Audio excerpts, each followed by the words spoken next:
Hey, what's going on everybody? My name is Cruz and welcome back to another video. Today we're going to be taking a look at the Solid State Logic SSL 12. Let's get it. There is a very good chance that you're watching this video because you're either looking to change interfaces, maybe upgrade an interface depending on what your current situation is, or you just want to know a little bit more about the SSL stuff, more specifically the SSL 12. Today I want to talk about some of the features that you get right out of the box with the SSL 12. Then I want to plug in my guitar and show you the differences, especially the difference between just plugging directly in and then switching on the 4K option. Then towards the end of this video, I'm going to give you my true thoughts and opinions on this interface thus far. Now, in case you're relatively new to interfaces or maybe new to the SSL 12, it kind of sells itself to be a 12 input and output interface. And though it has the ability to have up to 12 inputs and outputs,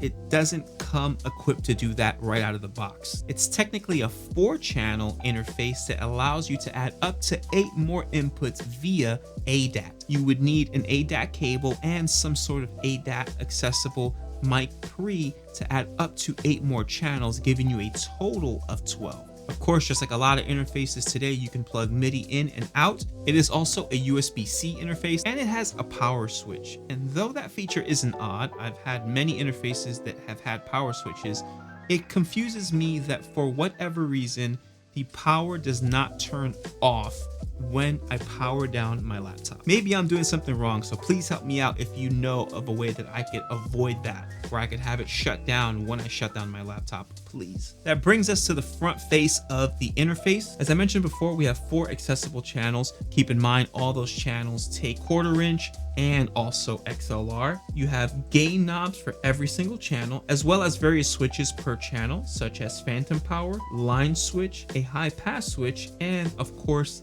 the infamous 4K legacy switch, which I will showcase later on in the video. Then you have what's easily one of my favorite features on this interface, and that is a pretty oversized volume knob or monitor control knob. So this big blue knob on the interface is not controlling any kind of input. It's actually controlling the output volume. So if you have monitors connected, which you actually can connect up to 4 monitors, not just 2, so essentially 2 sets of monitors, you will be able to control all of your monitors via that knob. And of course, this interface features not 1, but 2 outputs for headphones and individual volume knobs for those outputs. You have a cut switch, an alt switch, and a talkback switch. Now, the one feature that you can't see out of the box, but it comes with the SSL 12 is the software. You can download SSL 360 and actually start customizing some of the features within the interface itself. One of the first things I did right away with the 360 software was reassign some switches. So for example, the dedicated alt switch essentially allows you to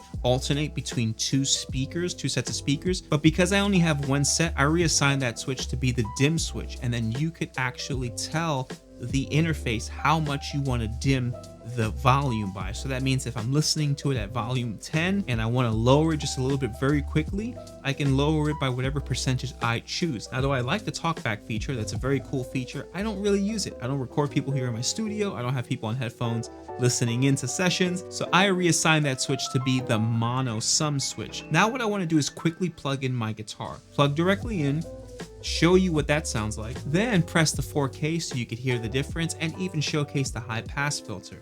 I think you'll be able to hear the differences quite well if you just listen closely. All right, so I have my guitar here. Now, usually I would go into the pre's that I have here, but I'm gonna go directly into the interface. I'm gonna go into the instrument 1 here. Now, though I already have the mic pre going into the interface, when I plug into the instrument, it will bypass that mic pre and immediately read this line, which I think is pretty cool. All right, so let's quickly hear the guitar clean, just directly into the interface without any of the switches turned on.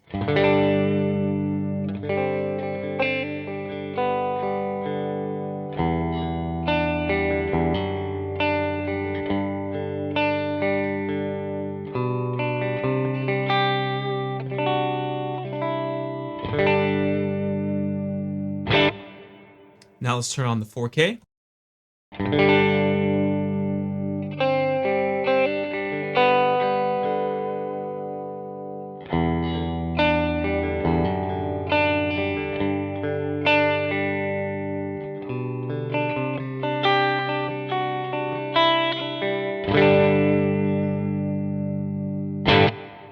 To me, the 4K is doing exactly what it's advertised to do, which is adding a little bit more high end, also boosting the signal quite a bit and even driving it. So giving it a little hair, just giving it that sort of analog going through a console type of feel. Now I'm going to take the 4K option off, go back to our normal sound here.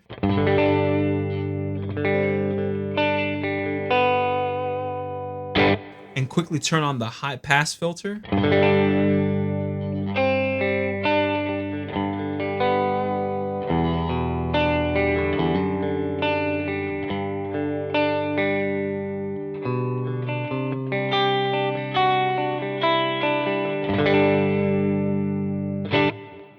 Turn off the high pass filter, turn on the 4K.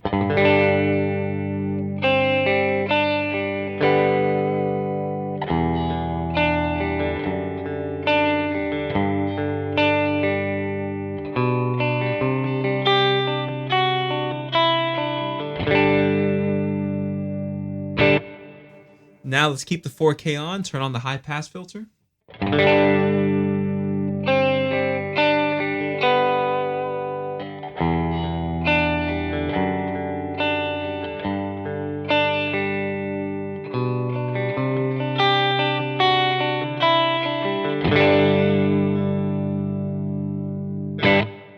To me, the 4K has more of a high pass filter than the actual high pass filter itself. So I'm kind of digging the signal without the 4K on, but leaving the high pass filter on, especially for cleans. I'm going to add on some more reverb and delay to just kind of increase the ambience so you could hear kind of what this thing would fully sound like had it had the J. Cruz input.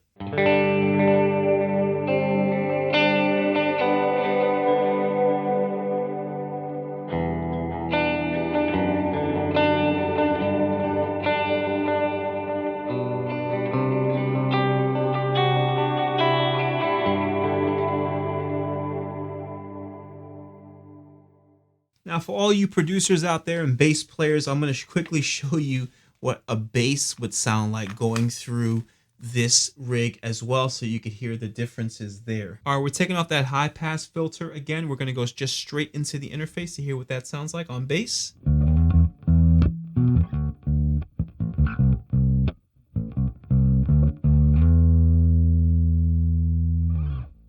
We're going to throw the 4K on.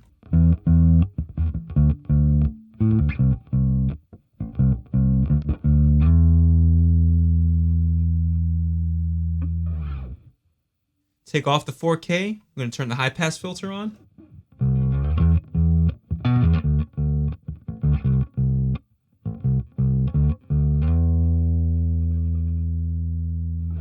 Now I'm going to keep the high pass filter on, turn on the 4K.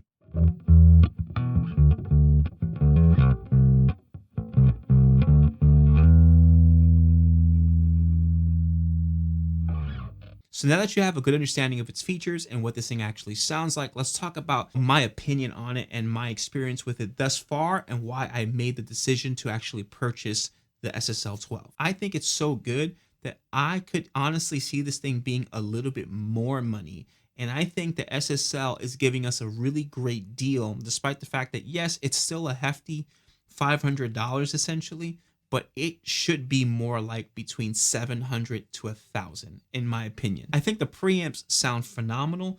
I'll be honest with you, yes, I use outboard gear, but I love the preamps on this interface. I don't love the 4K legacy switch. I don't think it really does what I wanted it to do. If you've ever used like the Warm Audio pre's, for example, there's this tone button that you can press and it just changes everything and adds this sort of warmth and analog, old school, vintage feel to the sound. I was kind of hoping that the 4K button would do that. Now don't get me wrong, I think it sounds good, but it's not an always on feature for me. I think you have to find the right moments for it. But the beauty about that feature, and essentially what I like about the entire interface, is that it gives me options. Options that I didn't have before, options that maybe I don't need right now, but but who knows, maybe I will need them in the future. Thank you all for watching. I hope I was able to clarify some of the questions that you may have had regarding this interface, or at least show you what it can do more or less, specifically the differences between straight plugging in versus adding that 4K option. If you think that I may have missed something